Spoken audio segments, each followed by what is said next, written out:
Hi, this is Garibay, and today I want to talk about Dungeons and Dragons, and I want to talk about the people in the middle. All right, so I'll say it flat out. I very much try to have transparency with you guys, and my Sunday night game is in crisis again. Right, it's been about a year, maybe a year and a half since the last one. So last night, this thing popped off last night, right? There's been tension with me and a D&D and another dungeon master at the table for months, right? I would say for weeks, maybe months, right? And there's been kind of like sharp words going back and forth at the table, and I was like, something's brewing here, right? And last night, this dungeon master finished their arc, and they said, hey, this is my last night at this D&D table, right? And then, no problem. That is, my D&D table is not a comfortable table. I do not run for fun. I run for a whole list of reasons that have nothing to do with fun. And it can be an uncomfortable table at times. I think the reason people are there is to grow, learn, change, and improve one another, right? That's what I set it down, right? And I am very convinced every single person at my table has grown, learned, and changed. I think Dungeons and Dragons does. When you participate in Dungeons and Dragons correctly, you do not walk away unchanged. And I am convinced that everybody at my table is in a better space because they were at my table for. First of all, nobody's been at my table less than 6 months. Many people, this person that just broke off, they've been at my table for 8 years, and I've been at theirs, right? And I know for a fact this person genuinely thought that they would end their game, invite every single one of my players to play in their Dungeons and Dragons game, and then we'd be watching movies a week from now, and it'd all be kumbaya. He know that that ain't the case now, right? And I don't understand why any idea that I would take lightly an attempt to take my players. No, to absolutely not, right? And now, so what you have is you have two forces of nature. This dungeon master is a force of nature. They were my friend for 8 years. This person is epic. They are amazing, right? They are super intelligent, super charismatic, super confident, and they are going to live an amazing life, right? They're going to succeed epically or they're going to fail epically. Either way, right, their life is going to be epic. I love this person to death. I will never stand in the same room with them again, ever. Promise you that, right? But the reality is, he is an epic person, right? And this happened because I made my Dungeons & Dragons table an uncomfortable place. It's not a place for fun. It's a place for learning, growth, and change, right? And he changed, right? And he grew, and he learned, right? And now he's independently stepping out.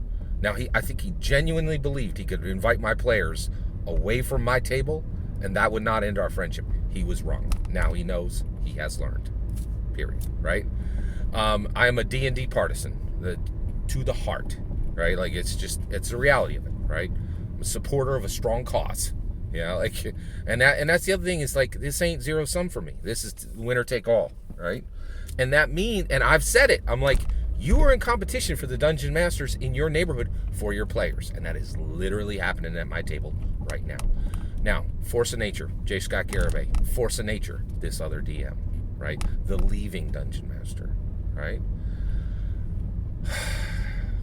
I feel so bad for the people in the middle. Forces of follow, okay? Actually, I have one. I actually have one dungeon master in the mix who's at the table. They are a force of freedom, right?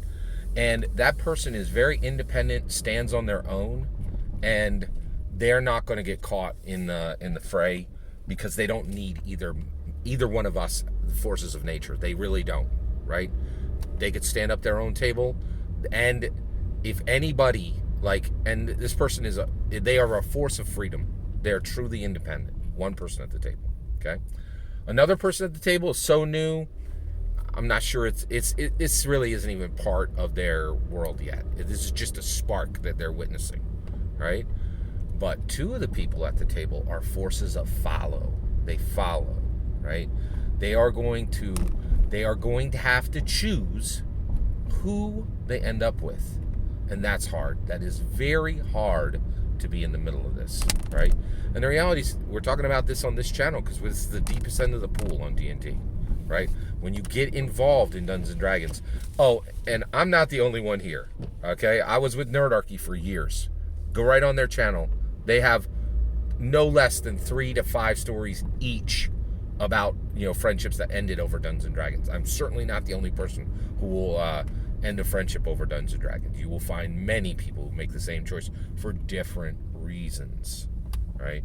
But I have much sympathy for the people in the middle, right? There are forces of nature, right? And they're gonna suck forces of follow into their hurricane of energy, passion, and purpose, right? And there are two hurricanes right now pulling the players from my table to different places, right? And the future will determine where they end, right? And I have incredible sympathy for people in the middle, right? I'm sharing my current experience with you because I want, I give advice, right? So when my table's in crisis, you guys need to know that. It's not fair for me to say this is the right way, but then when I'm having to restructure my table, you guys need to know that, right? And so I'm being transparent. I'm letting you know where I'm at, you know what I mean? And so that you can make the right decision. You're like, oh my gosh, Scott's table's falling apart. I should listen to Nerd Immersion more. I should listen to Professor Dungeon Master more. Fair enough. Totally fair, right? And so, I'm not sure what the shape of the table will be going forward. But and the only thing that I'm saying in this video is I have so much sympathy for forces of follow, right? People who can't stand up their own table, but know Dungeons and Dragons and are skilled Dungeons and Dragons players and have value to different dungeon masters and get caught in the middle between two hurricanes that are both trying to suck them in, right? And it's challenging. It's really challenging, right? So that's the other thing I'm going to do is I'm going to ask you, do you have any advice for managing the people in the middle, the forces of follow, the people who are genuinely innocent in all of this, but are getting caught in the chaos? I'd love to hear your, all this is my opinion, and I'm eager to hear yours. Let me know in the comments below. Please consider liking and subscribing, and have a wonderful millennium.